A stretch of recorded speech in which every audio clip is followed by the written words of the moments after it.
Opa galera, tudo bem? Comment nous est nous en forme?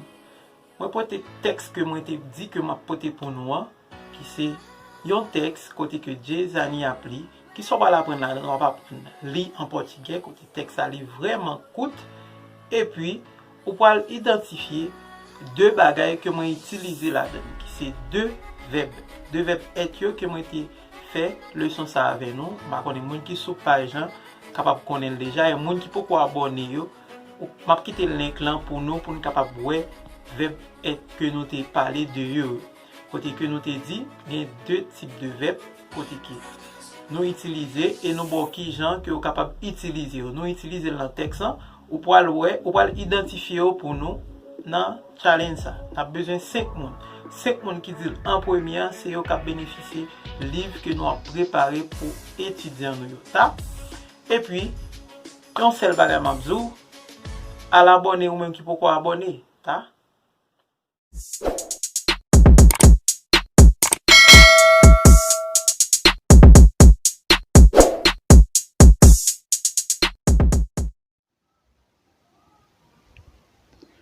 Thomas está no Brasil há 2 anos e está em Xaxim, no estado de Santa Catarina, há 1 mês.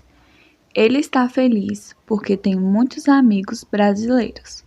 Todos admiram Thomas porque ele está sempre na moda.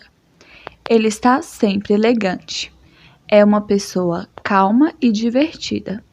Mas hoje ele está nervoso porque tem uma reunião com o dono de uma loja que está interessado em lhe oferecer um emprego.